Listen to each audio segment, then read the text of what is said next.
Antarctica, एकदम opposite जगहों वाला कॉन्टिनेंट। ये बर्फ और पत्थर की जगह है जहां टेम्परेचर फ्रीजिंग से भी नीचे चले जाते हैं। अंटार्कटिका में जो होता है वो सिर्फ वहीं नहीं रहता।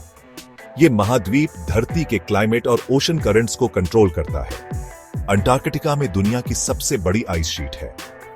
सदर्न ओशन एक जायंट हीट सिंक की तरह काम करता है। इस इकोसिस्टम का डेलिकेट बैलेंस अब खतरे में है। क्लाइमेट चेंज की वजह से अंटार्कटिका में तेजी से गर्मी बढ़ रही है।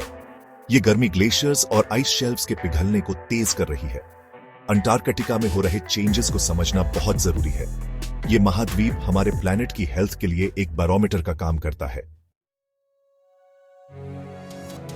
2024 अंटार्कटिका में एक्सट्रीम्स का साल था, जिसमें रिकॉर्ड ब्रेकिंग टेम्परेचर्स और चौंकाने वाला आइस लॉस हुआ। साइंटिस्ट ने कॉन्टिनेंट पर अब तक का सबसे ज्यादा टेम्परेचर रिकॉर्ड किया, जो क्लाइमेट चेंज की बढ़ती स्पीड का एक चिंताजनक साइन है। एंटार्क्टिक पेनिनसुला, जो कॉन्टिनेंट का सबसे नॉर्दर्न पार्ट है, धरती के किसी भी दूसरे रीजन से ज्यादा तेजी से गर्म हो रहा है। ये गर्मी ग्लेशियर्स को बड़े पैमाने पर पिघला रही है, जिससे आइस की सरफेस पर मेल्ट वाटर लेक्स बन रहे हैं। ये लेक्स आइस शेल्फ्स को कमजोर कर सकते हैं, जिससे उनके कोलैप्स होने का खतरा बढ़ जाता है। अंटार्कटिका में बर्फ के पिघलने के दुनिया भर में सीरियस इंप्लीकेशंस हैं। जैसे जैसे ग्लेशियर्स पिघलते हैं और आइस शेल्फ्स कोलैप्स होते हैं, वे ओशन में बिलियंस ऑफ टन्स मीठा पानी छोड़ते हैं, जिससे सी लेवल बढ़ता है। इससे दुनिया भर के कोस्टल कम्युनिटीज को सीधा खतरा है। अंटार्कटिका में क्लाइमेट चेंज का असर सिर्फ सी लेवल बढ़ने तक सीमित नहीं है। गर्म पानी और बदलते आइस कंडीशंस मरीन इकोसिस्टम्स को भी प्रभावित कर रहे हैं, जिससे पेंगुइन्स, सील्स और वेल्स जैसी आइकॉनिक स्पीसीज के सर्वाइवल को खतरा है।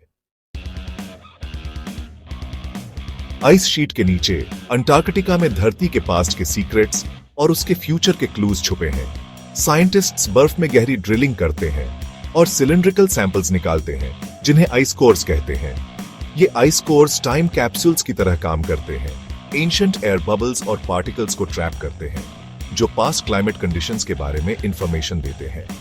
हाल ही के आइस कोर स्टडीज ने क्लाइमेट चेंज की स्पीड के बारे में चौंकाने वाली इंसाइट्स दी है।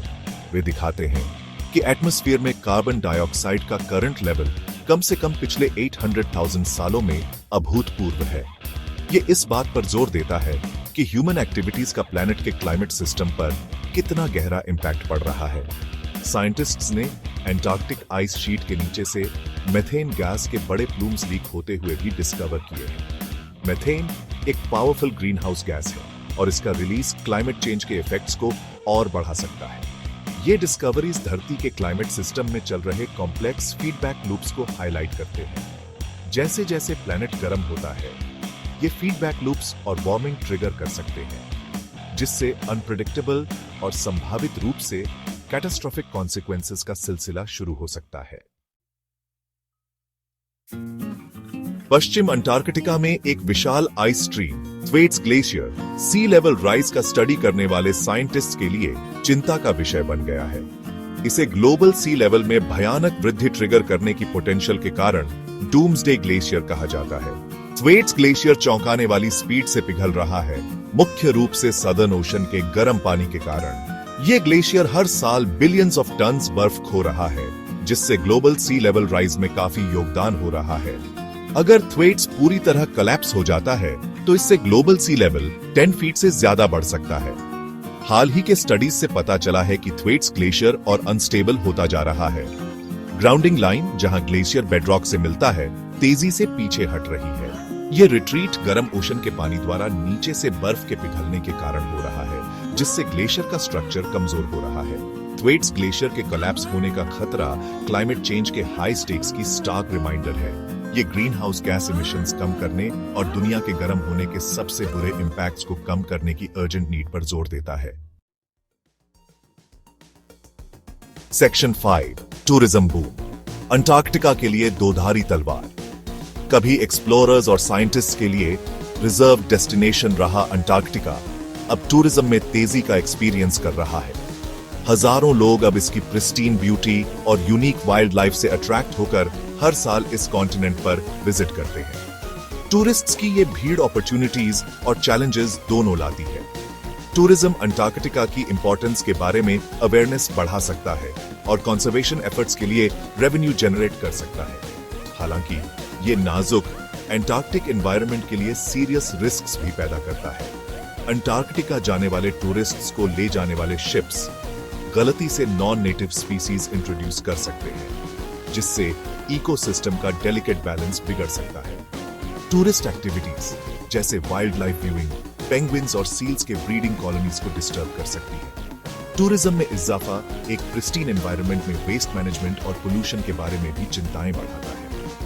अंटार्कटिका पर टूरिज्म के इंपैक्ट को कम करने के लिए प्रॉपर वेस्ट डिस्पोजल और स्ट्रिक्ट एनवायरमेंटल रेगुलेशंस बहुत जरूरी है। सेक्शन 6 साइंस के हब्स फ्रोजन डेजर्ट में रिसर्च स्टेशंस। अंटार्कटिका के विशाल एक्सपेंस में फैले रिसर्च स्टेशंस साइंटिफिक एक्सप्लोरेशन के लिए इंपॉर्टेंट हब्स का काम करते हैं।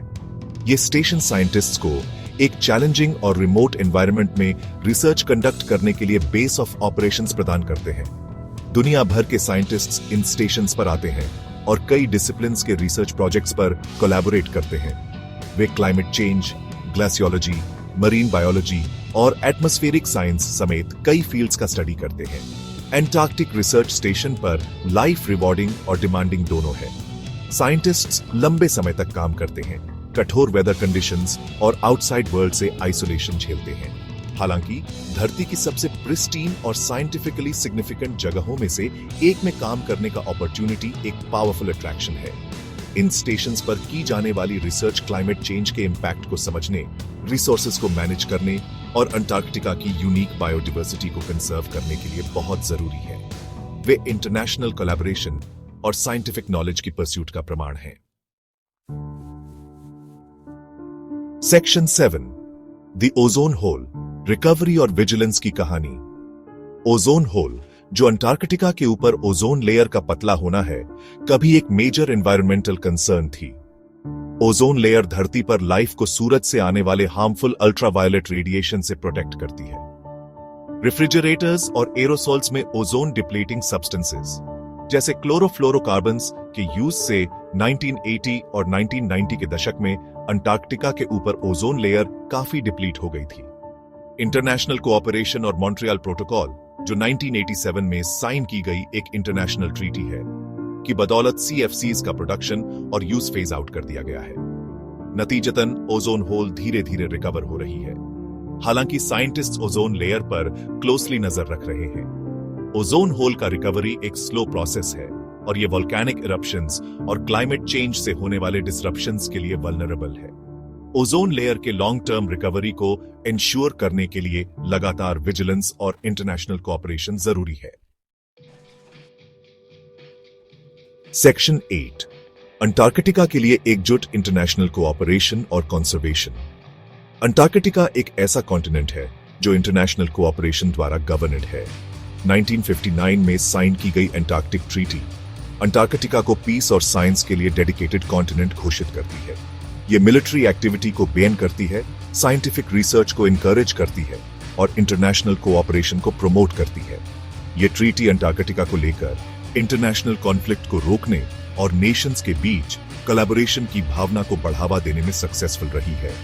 एंटार्कटिक एनवायरनमेंट को प्रोटेक्ट करने और रिस्पॉन्सिबल टूरिज्म को प्रमोट करने में भी इसका इंपॉर्टेंट रोल रहा है। एंटार्कटिक ट्रीटी सिस्टम, जो ओरिजिनल ट्रीटी को सप्लीमेंट करने वाले एग्रीमेंट्स का एक कॉम्प्लेक्स नेटवर्क है, अंटार्कटिका में ह्यूमन एक्टिविटीज को मैनेज करने के लिए एक फ्रेमवर्क प्रदान करता है। ये एनवायरमेंटल प्रोटेक्शन, रिसोर्स मैनेजमेंट और साइंटिफिक रिसर्च जैसे इश्यूज को एड्रेस करता है। एंटार्कटिक ट्रीटी सिस्टम की सक्सेस ग्लोबल चैलेंजेस से निपटने में इंटरनेशनल कोऑपरेशन की पावर को दर्शाती है। ये सिमिलर एनवायरमेंटल और जियोपॉलिटिकल कॉम्प्लेक्सिटीज का सामना कर रहे दूसरे रीजन्स के लिए एक मॉडल का काम करता है। सेक्शन 9 अंटार्कटिका की लेगेसी फ्यूचर जेनरेशंस के लिए शेयर्ड रिस्पॉन्सिबिलिटी। धरती का आखिरी great wilderness Antarctica unparalleled beauty, scientific importance और ग्लोबल सिग्निफिकेंस वाला कॉन्टिनेंट है। इसका फेट हमारे अपने फेट से जुड़ा है। अंटार्कटिका में हो रहे चेंजेस के पूरे प्लैनेट के लिए गंभीर कॉन्सिक्वेंसेस होंगे। अंटार्कटिका को प्रोटेक्ट करना सिर्फ फ्यूचर जनरेशंस के लिए एक प्रिस्टीन एनवायरनमेंट को प्रिजर्व करने का मैटर नहीं है। ये हमारे प्लैनेट की वेलबीइंग और अपनी समेत अनगिनत स्पीसीज के सर्वाइवल को इंश्योर करने के बारे में है। अंटार्कटिका के चैलेंजेस से निपटने की जिम्मेदारी हम सब की है। ग्रीन हाउस गैस इमिशंस को कम करना, साइंटिफिक रिसर्च को सपोर्ट करना और सस्टेनेबल टूरिज्म को प्रमोट करना सही डायरेक्शन में क्रूशियल स्टेप्स हैं। अंटार्कटिका का फ्यूचर आज हम जो चॉइसेस करते हैं उन पर डिपेंड करता है। आइए हम अर्जेंसी और डिटर्मिनेशन के साथ काम करें ताकि इस फ्रोजन कॉन्टिनेंट को आने वाली जनरेशंस के लिए प्रिजर्व कर सकें।